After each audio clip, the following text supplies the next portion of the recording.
નમસ્કાર દર્શક મિત્રો, હું આશીષ દરજી. તમે જોઈ રહ્યા છો સમાચાર મેં આગે ન્યૂઝ. હવે જોઈએ આજના સમાચાર. કડી તાલુકાના અનખોલ ગામમાં શ્રમિકો વચ્ચે ભોજન સમયે થયેલા સામાન્ય ઝઘડાએ લોહિયાળ સ્વરૂપ ધારણ કર્યું છે. જમતી વખતે ગાળો બોલવાની ના પાડતા બાબતે શરૂ થયેલા વિવાદમાં વચ્ચે બચાવ કરવા પડેલા 34 વર્ષીય શ્રમિક યુવક ઇન્દ્રજીત નિષાદની માથામાં લાકડું વાગવાથી કમકમાટી ભર્યું મોત નીપજ્યું છે. ગંભીર બાબત એ છે કે યુવકને મોતને ગાંઠ ઉતારનાર બીજું કોઈ નહીં પણ તેનો જ સગ્ગો મામાનો દીકરો આકાશ છે. આ કરુણ ઘટના અંગે કડી પોલીસે ગુનો નોંધી આગળની કાયદેસરની કાર્યવાહી હાથ ધરી હતી.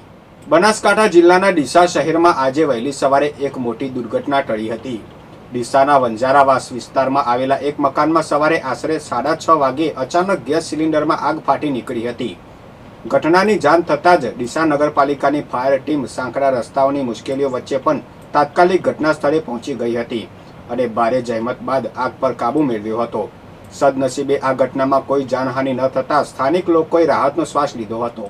ગુજરાત રાજ્ય માર્ગ વાહન વ્યવહાર નિગમ દ્વારા વિજાપુર ખાતે 3.75 કરોડના ખર્ચે તૈયાર કરાયેલા અદ્યતન એસટી ડેપો વર્કશોપનું ધારાસભ્ય ડોક્ટર સીજે ચાવડા અને જિલ્લા પંચાયતના પ્રમુખ નીતિનભાઈ પટેલના હસ્તે લોકાર્પણ કરવામાં આવ્યું છે.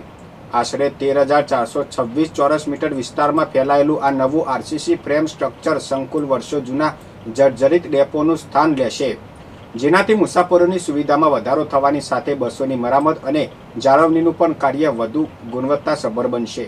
અમદાવાદના એ ભયાનક પ્લેન ક્રેશની કાળઝાળ દુર્ઘટનાને આજે 12 જૂને પૂરેપૂરું 1 વર્ષ વીતી ગયું છે, જેમાં 260 નિર્દોષ લોકોએ ક્ષણભરમાં પોતાનો જીવ ગુમાવ્યો હતો. સમય પસાર થઈ ગયો પણ આ વજ્રઘાતમાંથી વિસનગરનો પટેલ પરિવાર આજે પણ બહાર આવી શક્યો નથી. લંડનમાં સ્થાયી થયેલા દીકરાઓએ જ જે માતા પિતાને લંડન તેડાવવા માટે તમામ તૈયારીઓ કરી લીધી હતી તે દશરથભાઈ પટેલ અને ડાહી ગૌરીબેન કારનો કોળિયો બની ગયા હતા. માત્ર 3,000 રૂપિયાની સામાન્ય નોકરીથી સંઘર્ષ શરૂ કરીને દીકરાઓને વિદેશ મોકલનાર પિતા અને માતાની સેવા કરવાનો જ્યારે સમય આવે ત્યારે જ કુદરતે તેમને છીનવી લીધા. આજે આ ભયાનક અકસ્માતને 1 વર્ષ પૂર્ણ થતાં પરિવારે વિસનગરમાં માતા પિતાની આત્માની શાંતિ માટે 4 દિવસીય ધાર્મિક કાર્યોનું વિશેષ આયોજન કર્યું છે, જ્યાં વીતેલા 1 વર્ષની એક એક ક્ષણ સદીઓ જેવી આકરી લાગ્યાની વેદના દીકરાઓએ ઠાલવી છે. સાબરકાંઠા લોકલ ક્રાઇમ બ્રાન્ચે એક મોટી કાર્યવાહી કરીને હિંમતનગરના કાંકનોલ રોડ પરથી હથિયારો સાથે ચોરી કરતી આંતરરાજ્ય ગેંગના 2 શબ્દોને ઝડપી પાડ્યા છે.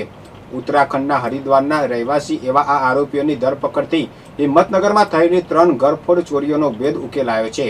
પ્રાથમિક પૂછપરછમાં આ શાતીર ચોરોએ ગુજરાત, ઉત્તરાખંડ, કેરળ અને છત્તીસગઢ જેવા વિવિધ રાજ્યોમાં પણ વાહન ચોરી અને ઘરફોડ ચોરીના ગુના આચર્યા હોવાની ચોંકાવનારી કબૂલાત કરી છે. મહેસાણા જિલ્લાના જોટાણા તાલુકામાં આવેલા તેજપુરા ગામનું એસટી બસ સ્ટેન્ડ હાલ અત્યંત બિસ્માર અને જર્જરિત હાલતમાં ફેરવાઈ ગયું છે. બસ સ્ટેન્ડની છતના પોપડા ઉખડી ગયા છે અને કાટ ખાધેલા લોખંડના સળિયાર બહાર આવી જતા અહીં મોટી દુર્ઘટના સર્જાવાનો ભય સેવાઈ રહ્યો છે. ચોંકાવનારી બાબત એ છે કે આ બસ સ્ટેન્ડ બન્યું ત્યારથી આજ દિન સુધી તેનું કોઈ જ સમારકામ કરવામાં આવ્યું નથી. ગમે ત્યારે ચોમાસામાં કે સામાન્ય દિવસોમાં આ માળખું ધરાશાયી થઈ શકે તેમ હોવાથી સ્થાનિક ગ્રામજનો અને મુસાફરોના જીવ તાળવે ચોંટ્યા છે. સ્થાનિકો દ્વારા એસટી વિભાગ સમક્ષ આ જોખમી બસ સ્ટેન્ડનું તાત્કાલિક રિનોવેશન કરવા અથવા નવું સુવિધાજનક બસ સ્ટેન્ડ બનાવવાની ઉગ્ર માંગ કરવામાં આવી છે.